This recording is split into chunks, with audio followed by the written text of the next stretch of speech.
Yeah, So, I can get into it. okay, so now we can speak on the record. So first, I said this to you a couple days ago, but welcome back. Thanks. Spent your second spell overseas, actually played a little this time. What was Yeah. it like being in Israel?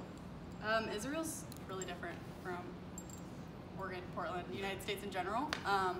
As you know, my last off-season experience was in Germany. Mm-hmm. That felt really different at the time. It was Okay. my first time living abroad. I can now say in hindsight that it wasn't too different from the United States, and that Israel it felt very different. And I think that was a tremendous growing opportunity for me to live somewhere so different from where I grew up, where I went to college, where I'm playing now. So, yeah, the differences were stark, but they were good. I want to ask about Israel in a second, but I want to ask about you first, because just from kind of tracking what you were doing on social media, it really seems like you on a personal level had a much different experience going away this year as opposed to last year, not in terms of just the soccer, but in terms of life. Yeah. What was the big difference between those two things? I think that it was a little bit more dynamic than, my experience in Germany in terms of, I went to Germany with the goal of playing, and things didn't really work out. I got injured, stuff happens. But with Israel, I was able to play. I was able to play in every game that I was available for while I was there, and I was healthy, which was huge for me. But also, I was able to live with 30 minutes away from my sister, and I haven't lived that close to her in like 7 years. And it was really weird to be like reunited across the world. Yeah. She lived in Jerusalem for a completely different, unrelated reason that I was there, but that was amazing as well. Yeah. That sounds great. Okay, in terms of the soccer, did you accomplish what you wanted to over there? Yeah, I think the biggest goal for me and what I discussed with staff before I left, and kind of had conversations with myself about what I was wanting to accomplish, I did. Being here and being third string, I haven't obviously had minutes in a game, and those are so invaluable to get. So going to Israel, I was able to get back into the swing of things. I was able to kind of get into that routine of like preparing for a game, the mentality that goes into playing in a game, those kinds of things that you just can't mimic in training and even scrimmages. Oh, what's going on with Mousse, come. Mousse? Mousse, come. It's almost your scene anyway, Mousse. He's my baby. Yeah. And he's misbehaving. He'll be fine. Yeah. Yeah, really invaluable experience that I wouldn't be able to kind of mimic or manufacture here. It was real. I had to deal with the real emotions of making mistakes in a game, how to deal with them, which helped me tremendously as an athlete, helped me grow. So I went there for that particular purpose, and I accomplished that and so much more. So overall, it was a great experience. Yeah, such a stark contrast to going to Germany where you broke your hand pretty quickly, didn't get the playing time you wanted. Right. So it really ended up being, more than a couple years since you'd seen a competitive game. Yeah. I guess I don't really have a question. I'm just happy that you're finally getting back on the field and able to compete. So congratulations for that. Thanks. Okay, the dog. Tell us about the dog. This is Mousse, as you've met. Mousse! Mousse, come. Come here, buddy. Come here, buddy. Oh, who's a good boy? Come on. I'll line up. Yeah, this is Mousse. He just turned 3 months old. Me and my husband got him actually 2 days after I returned from Israel. So it's a quick turnaround. He's adjusted really well, but he's our first dog. We have 3 cats. I don't know if those that follow me on social media know that we're cat people. And we acquired 3 cats during our time at Oregon State. Okay. They're not adjusting as well as we are to Mousse, but it's been good. How are they? What are they doing? They all 3 kind of react differently, but we have a baby gate in our house to kind of give him his space and give them their space. Oh my God. But I gotta say, like, as I've always said, I'm an animal person. Mm-hmm. So I like dogs, I like cats, but I've been a cat person more or less for the last 5 years. And I'm like, he does things, and I'm like, what? I don't understand. What are you doing? Like, I'm used to cats. Mm-hmm. They're kind of aloof. They do their own thing, and he's. Yeah. I mean, you've seen in the last 5 minutes. Yeah, this is a He's all over the place. You have to watch him 24/7. Dog people are like, duh, Bella. But for me, it's new. For my husband, it's definitely new. So It's an adjustment though, because dogs demand your attention. Yeah, and with our jobs as athletes, that's been the biggest anxiety that Elliot and I have had about him, is we want to give him the best home life we can, and with our jobs it's a little bit unpredictable when we travel, how long we have to be at the stadium, that kind of thing, but we have a really supportive family and supportive staff here as well, so yeah, and it helps that he'll have other dog friends on the team like Thor, and Charlie, so, and Lindsay's new dog, so. Yeah, definitely, the Timbers have kind of a family culture. There are so many kids on the team. Thorns kind of have a puppy culture. We do, we really do have a dog, yeah, I felt like the number of dogs on the team multiplied this off season, and there'll be no shortage of dogs and puppies. Yeah, you're right. The Thorns do. They have the dads, they have the families, and we have the puppies. Yes. So. What's his breed? He's a chocolate lab. He's an English chocolate lab. He looks like a dog model. Like if oh, you yeah? were, yeah, like if you were to just go, I need a typical dog, like a good-looking dog. That's gross. This is just part of his chew toy. Something we found on the floor. How did you two settle on the name Mousse? You know, I heard it somewhere. Can't remember where. I thought that would be a really good name for a chocolate lab. And we have wanted a dog for the last 2 years, but timing never worked out. We actually were thinking about getting one before I went to Israel. It's a good thing I didn't, because then my husband would have had to deal with a puppy all by himself. But we were looking at other dogs, and he came up, and my husband was between Mousse and Bear, and I know so many bears, and I haven't heard Mousse as often, so we decided on Mousse. Definitely a theme there. Woodland. You were going to be a woodland animal of some kind, Mousse. You were going to be an animal other than a dog. Yeah. We settled on Mousse. I hope his eyes stay this color. I don't know if you said he's like a dog model. Look at his beautiful little eyes. Yeah, I would buy whatever dog food this dog is selling me. He's good. I don't even have a dog. Yeah? Yeah, well, apparently I'm getting a dog. Yeah, he's very handsome, very chill. As I think Caleb can attest. Oh, and sleepy. Aww. Yeah. All right, let's shift the focus back to you here. 2020, every player has to have some goals going into the season. What do you want to happen for you in 2020? I think for me, this is going into my third season here. So I kind of exited that phase where I'm the new kid and where I'm the rookie. I'm just gonna sit back and let things happen, or I'm gonna sit back and learn.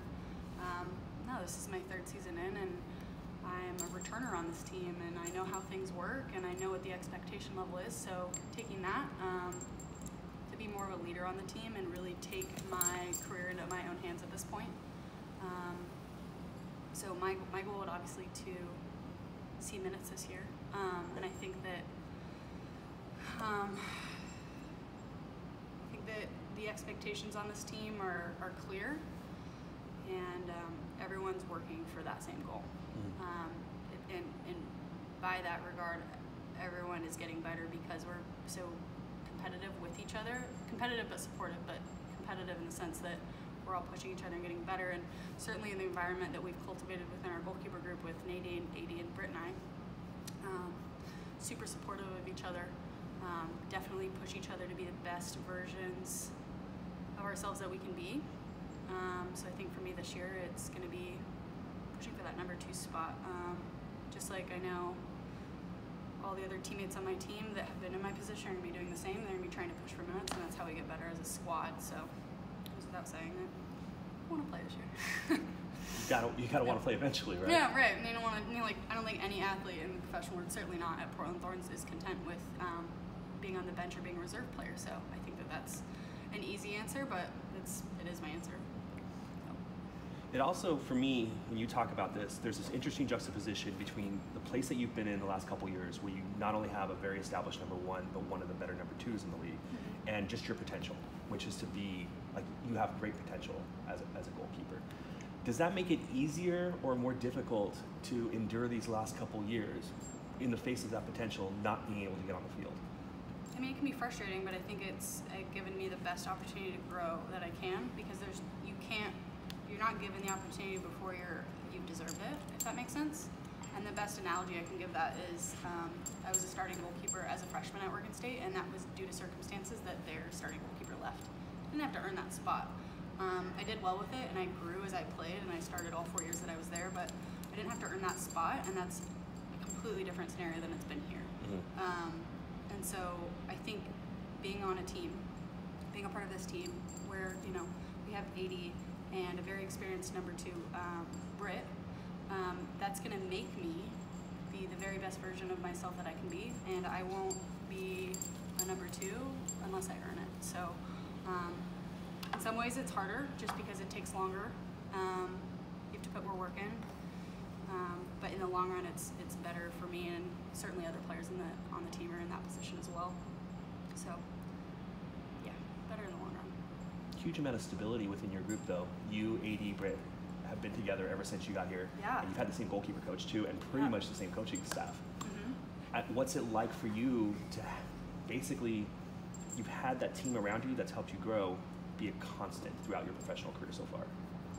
It's been amazing. I've never had that, as you call it, stability in my career where that group isn't changing.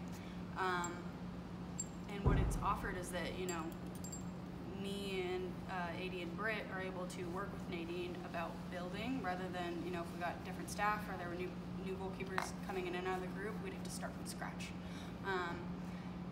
And it's harder to grow that way because the returners are constantly having to go through the basics, so that think about when I got here, they kind of had to do that, right? Like I had to adjust to the pace, I had to learn the new technique that Nadine teaches us as a group that's different than any of us have ever learned. And so with us all being a constant throughout the last 3 years, it just helps us grow as a group, goalkeeping wise.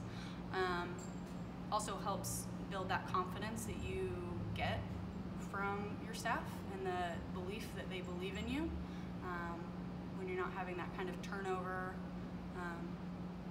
it just gets rid of other factors as an athlete that may contribute to turbulence in your performance. So that stability and consistency is just amazing to have. If you're having a bad day, it's kind of something to fall back on almost.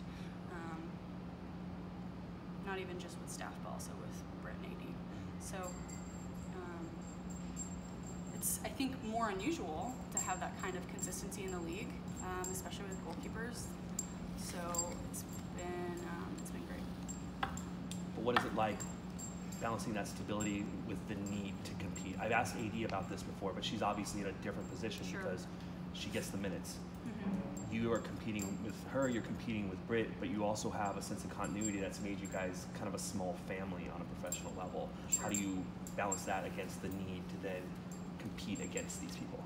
Sure. I think that when you have that kind of stability and consistency, it can almost be easy to fall into, not a rut, but a routine of this is my role, whether you're the number 1 or the number 3. It can be easy to fall into that role just because that's the way things are over the years. But the 3 of us as players have had conversations with each other about pushing for the next spot, whether that's me pushing to second or Britt pushing to first or whatever, AD maintaining first, pushing to be on the national team and start for the national team. Those are conversations that we're constantly having with each other, and those are conversations that we're constantly having with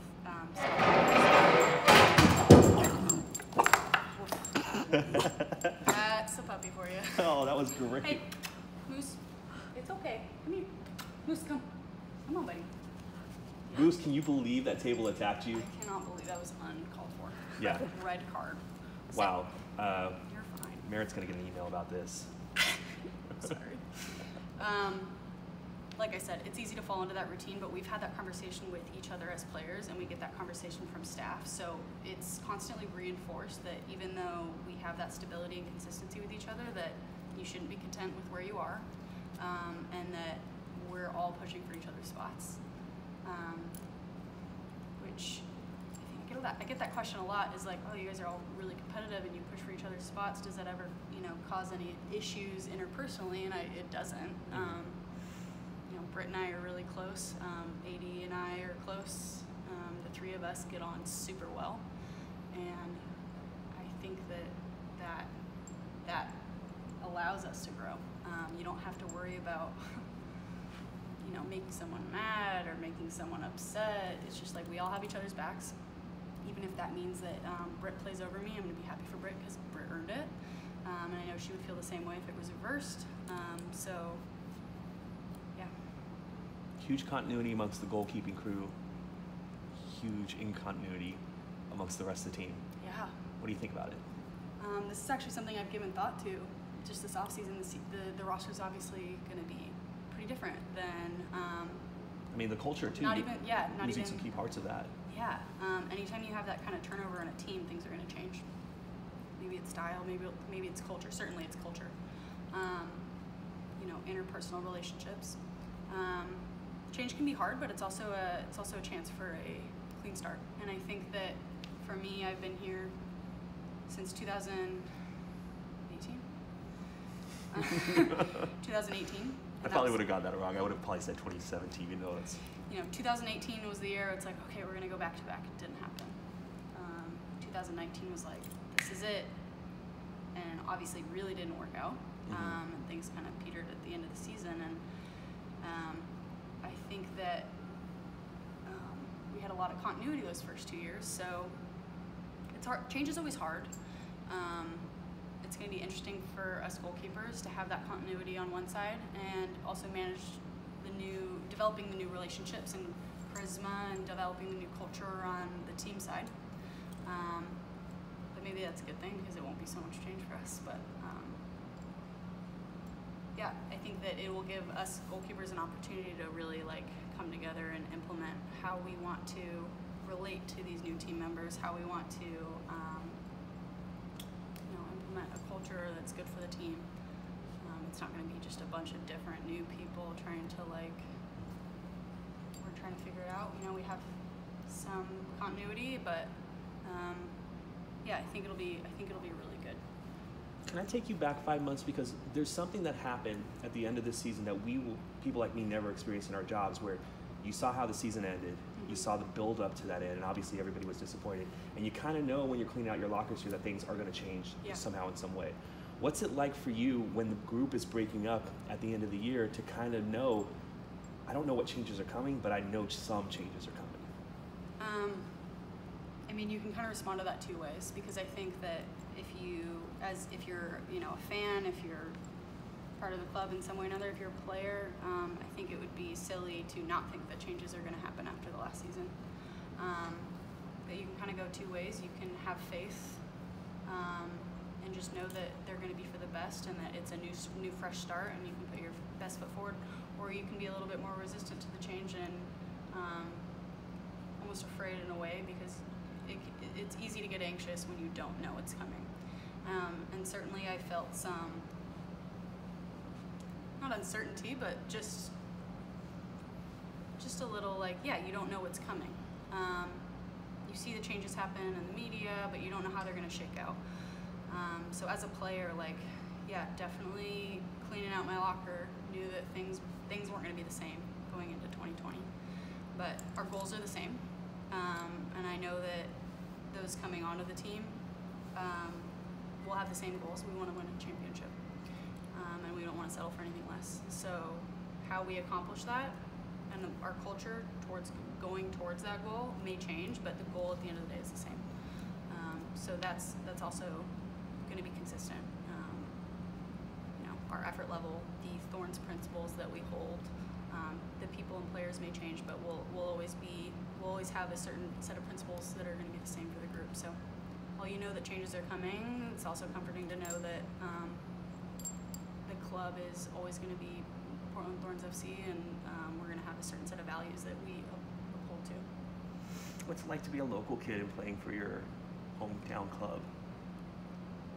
Sometimes I still can't believe it, especially when I was in Israel. I was like, gosh, I'm so lucky to be from here and just a hop skip over the river. Growing up, coming here for games. I don't know if you remember Beaver baseball, when this was just still PG Park. Still can't wrap my head around it sometimes, but mostly I end up on the thought that I'm incredibly lucky to be able to be around family, and certainly be with my husband, who's also from here, because there are tons of other players in the league that don't get to experience that. So very fortunate. Yeah, when you mentioned the Beavers, it's not just the Thorns. You've seen the whole evolution of soccer in this city since it came back. And for me, I moved up here right before the Timbers joined MLS. So I kind of see how the city has changed, but I don't know what it was like before. Yeah. From your point of view, what's it like thinking about what your hometown, what this area was like before, and what it's been ever since kind of soccer made its big return back to the city? Yeah, so my husband, boyfriend at the time when we were 14. Wait, what? You guys have been together that long? Yeah. I mean, I knew you guys were 2011. together. We're almost a decade. That's It's amazing. yeah, it was actually the Timbers' inaugural year was when we started dating. You should have had your wedding here then. Yeah, shoulda.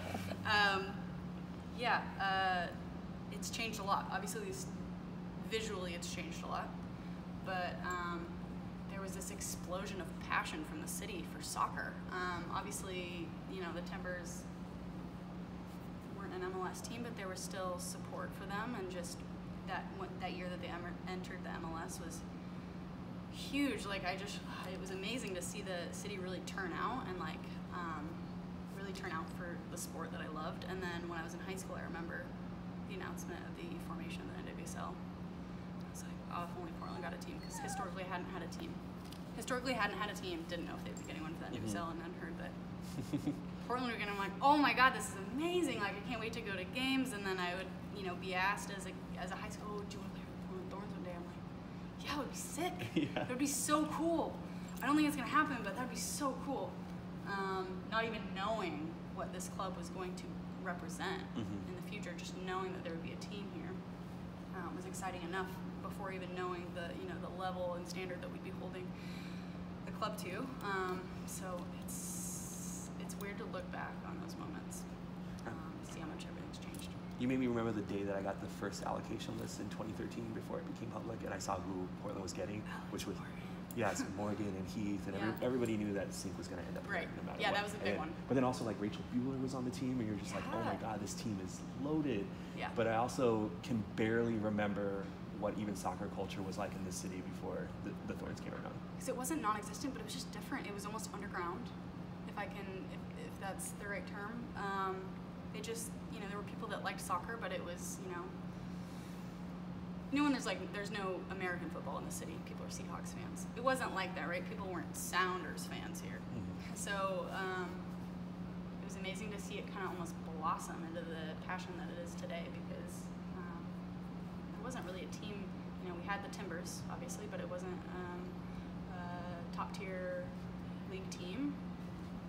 It was just amazing to see it blossom, see posters in the window and seeing just very close to seeing how the NWSL and the Thorns have developed, because they've both been in a relatively adult life. But yeah, it's been. I also don't remember what it was like before the Timbers entered MLS and before the NWSL was here. It's weird to think back on, honestly. It's also weird. What did people do? Yeah, right. Well, Yeah. I can't remember, but it's also weird to think that at some point this year, you might get your chance for the first time to walk out at Providence Park to play your first professional minutes. For the Thorns. I've played here. Yes, right. Played here. It was weird. I played here with Oregon State Mhm. in the preseason tournament before the U23s were part of that. Yes. And then I played here with the U23s. U23s. But I know it's going to mean something different. It's going to sound different. If I get the chance. Yeah. Yeah. I mean, if I get the chance, I know that the people are going to be here for the Thorns, not the team I'm playing against. Or, the stadium will be filled because it will be for the Thorns. I can't even, I've been out there for games and I get goosebumps, and I'm not even, I am in the starting lineup and you get goosebumps. You can't help it. It's an amazing atmosphere. It's something I crave to experience someday, and I hope it's sometime soon. But it means so much to me as a homegrown kid to just hear my city behind me.